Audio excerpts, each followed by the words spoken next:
खुलुमबाय आं मनिन्द्र महिलारी नोंथांमोनखौ महिलारी wide angle चेनेलाव बरायबाय लोगोसे दिनैनि बे गोदान मोगामोगि आयदानि भिडिअ फिन खेब बरायबाय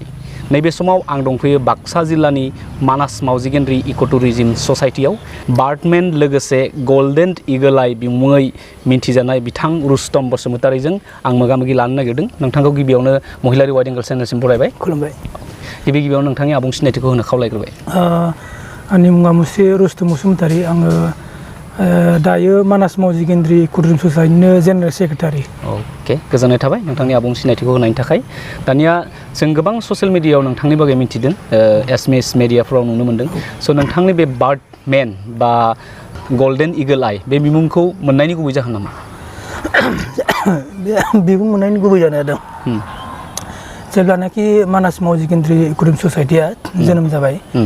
बेनिफ्राय बे समनिफ्रायनो आङो माने मावजिगेन्द्रियाव दंखायो होमबाबो आङो बै समाव माने मेन बिबानाव गैयामोन जेब्लानाखि कनजारभेसनखौ सुरु खालामबाय कनजारभेसनखौ सुरु खालामनायनि उनाव जेब्लानाखि बाहेरनिफ्राय टुरिस्ट फैबाय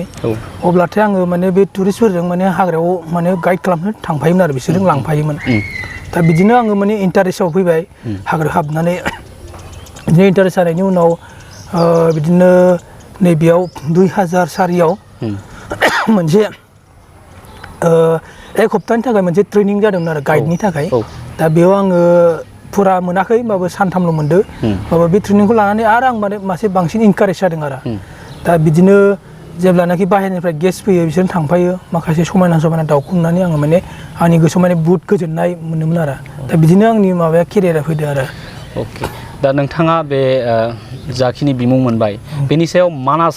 हाग्रामायाव बेसेबांसो रोखोमनि दाउखौ नोंथाङा दासिम माने सार्भे खालामखो बा मोनखो दासिम ओरैनोथ' मानासाव 476 स्पिसिस दाउ मोनो बिनिनो दासिम आङो माने मोननाया 430 जाबाय खिन्थु बाखिखौ मोनाखै माने बाखिफोरा माने सिगांनि रेकर्डआव दङ खिन्थु रिसेन्टलि खिन्थु साइटिं गैया माखासेफोरा दा बिनिनो आङो मानासावल' नङा आङो गुबुन जायगायाव थांबाय जेनेबा अरुणाचल थांबाय ओरैजोंहाय दार्जिलिं थांबाय जिम करबेट थांबाय दुधवा थांबाय बिदिनो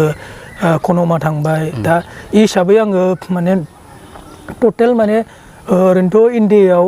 1300 एबभ माने दाउफोर दङ बिनि आङो 800 प्लास माने दाउफोरखौ माने आङो आइडेन्टिफाइड खालामनो हायो आरो स्टाडि खालामखांबाय ओमफ्राय जों खोनानो मोनो बे हालामाव दाउ थ्रिलिं जायखौ माने बुहुमनिफ्राय गोमालांनो हमदोंसै जोबोद खम बिबाङाव माने दाउ थ्रिलिं दं स' बेफोरखौ नोंथाङा स्टाडि खालामगासिनो दं नामा दा बेखौथ' जोङो सिगांनिफ्राय स्टाडि खालामगासिनो 2004निफ्रायनो बेयो स्टाडि जागासिनो दा बिनि पपुलेसना अल वार्ल्डआव माने 400थाल' दा इण्डियायाव मोनो नर्थ इस्टआव बेनिफ्राय बेलेग हादराव कम्बडियाव मोनो ओमफ्राय नेपालाव मोनो अनलि बे हादरावल' मोनो आरो बिदिनो बेल' नङा जेनेबा मानासाव गोबां बिदिनो गोमालांनो नागिरनाय दाउफोर दङ जेरैजाय जोङो बर'आव बिनि खिन्थु नाम गैया इंलिसाव माने ब्लेक ब्रेस्टेड पेरट होनना बुङो बियो माने मोनसे बाथ' जातिनि दाउ खिन्थु बियो माने अनलि माने बे एलिफेन्ट ग्रास माने जाय माने बाथा हाग्रा गोजौ बेयावल' थायो आरो बिदिनो जर्डान बाब्लार होननाय मोनसे दङ बेबो माने बे बाथा हाग्रायावल' थायो दा माखासे बिदिनो हेबिटेट लस माने माखासे बाथा हाग्राफ्रा दिनै लासै जोबलांनो हमदों दा बेफोरनि थाखाय बेफोर माने गोमालांनो हमदों आरो दाउआबो स' नोंथांनि बायदिब्ला बे हालामनि थागिबि सुबुंफोरनियाव नोंथाङा मानास हाग्रामाखौ संरैखा खालामनायाव मा खावलायनो सानो दा ओरैबायदि मानास थायोब्लासो जोङो सुबुं माहारिया थांना थानो हागोन मानो होनब्ला जोङो दंफांनिफ्रायनो मेनलि जोङो अक्सिजेनखौ मोनो दा हा सिङाव थानाय दैखौ बे दंफाङानो बोनानै लाबोनानै जोंनो लोंनाय दैखौ होयो दा बे हिसाबै जोंनि बे मानास हाग्रामाया थायोब्लासो मानास हाग्रामायाल' नङा जेनेबा मिथिंगायाव थानाय जेनेबा दाउमा दाउसा जिब जुनार गासिबो थानांगोन मानो होनब्ला दंफाङा जाबाय जायगा थाइसेयावनो थाग्रा माने बिफां दा बिसोर माने आथिं गैया थांनानै बबेबा रज'हैनो दा बिनि फिथाइफोरखौ जेब्लानाखि दाउफोरा जानानै बेलेग जायगायाव खियो अब्लासो माने बिफाङा रज'यो दा होमबाथाय जोंनो मा नांगोन दाउफोरखौबो नांगोन दा बिदिनो माखासे दंफां दङ जायफोरनोखि बेगरखौ माने दाउ बा जिब जुनारा जानानै खियागौ माने रज'आ आरो दा जुदि दाउमा दाउसा जोबस्राङोबा जिब जुनारा जोबस्राङोबा दा बेजों लोगोसे मा जागोन दंफाङाबो जोबस्रांलांगोन आरो माने बोसोरनि उनाव माने लासै लासै दंफां जोबस्रांनाय लोगो लोगोसे मा जागोन आबहावाया गाज्रि जागोन बिदिनो अक्सिजेन बिबाङा खम जागोन जेनेबा दै जोङो लोंनाय दै मोननाय नङा बेफोरबायदिया जागोन आरो पलिउसन जागोन स' आं मोनसे खोथाखौ मिथिनो नागिरदों जोंना गुबुन हादोरनि जायफोर रिसार्च खालामग्रा मानासनि सायाव दाउमा दाउसानि सायाव खालामो स' बेफोर नोंथांजों लोगो नांफानानै बे एरियाखौ गिदिङो नामा मानास हाग्रामाखौ? औ बेथ' गिदिंखायोआनो गोबां फैयो थारमाने बिदि रिसार्च खालामग्रा बम्बे नेचारेल हिस्ट्रि ससाइटि बेनिफ्रायबो बोसोराव माने फैबायानो थाखायो आरो बोसोरफ्रामबो बिसोर फैयो बिदिनो आंखौ लानानै गिदिङो बिदिनो बेलेग बेलेग हादरनिफ्राय फैयो अस्ट्रेलियानिफ्राय फैयो जार्मानिफ्राय फैयो इंलेण्डनिफ्राय फैयो इउएसनिफ्राय फैयो आंखौनो लानानै बांसिनानो गिदिङो आरो दाउनि सायाव जायफ्रा रिसार्च खालामो स' नोंथांनि बे दाउनि सायाव रिसार्च खालामनायाव इण्डियान गभर्नमेन्ट बा आसाम स्टेटनि गभर्नमेन्ट बा जोंनि बिटिसिआव जा सोरखार दङ बिथांमोननिफ्राय माबाफोर एवार्ड मोनबाय नामा नोंथाङा? एवार्डआ ओरैबायदि मोनदों मोननायालाय इउपि गभर्नमेन्टनिफ्राय नेसनेल इउथ लिडारशिप माने बियो दाउनि सायाव मोननाय जायाखै माने एसे जोंदि मानासखौ संरैखाथि होगासिनो दा बिनि सायाव बेखौ होदों आरो बेनिफ्राय आसाम साहित्य सभानिफ्रायबो होदो बेनिफ्राय बिटिसि गभर्नमेन्टनिफ्रायबो माने बेस्ट गाइड हिसाबैसो होदों दे बेनिफ्राय मानासनिफ्राय मानास अथ'रिटिनिफ्रायबो होदो आरो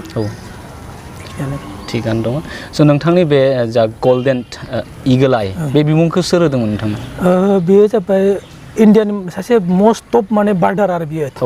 बिएनएसएसनि मानसि बियो बिक्रम ग्रिवाल होननाय बियो माने जोंनियावहाय खेबनै फैबाय खेबनै फैनायाव आं बिखौ माने खेबनैयावबो फिदिंबाय बे फिदिंनायाव बियो आंखौ मोनसे ओरैबायदि बिमुं होबाय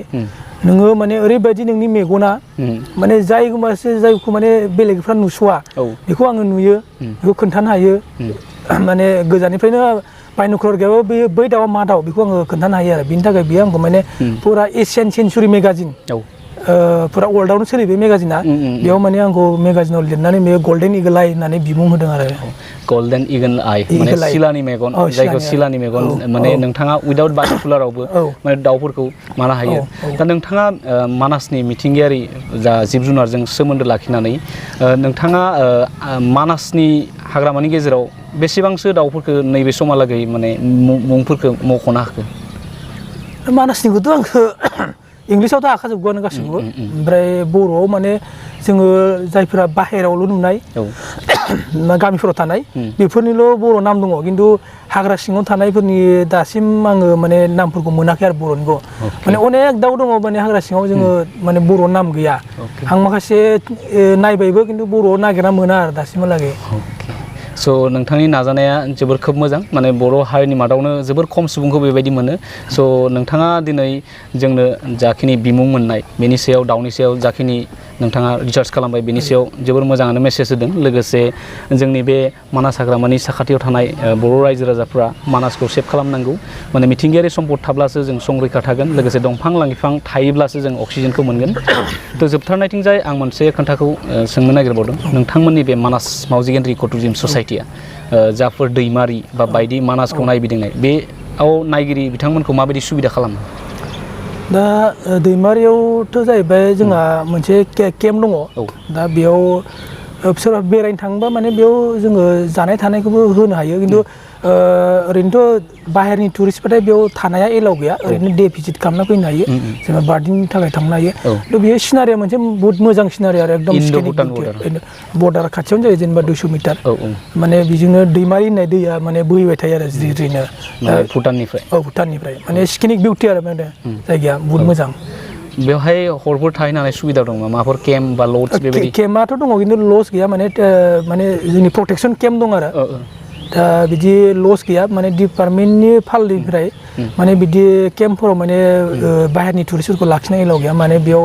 गोबां एक्सिडेन्टफोर जानो हागौ मोनाफोराव बिनि थाखाय बेखौ एलाउ होनाय जायो आरो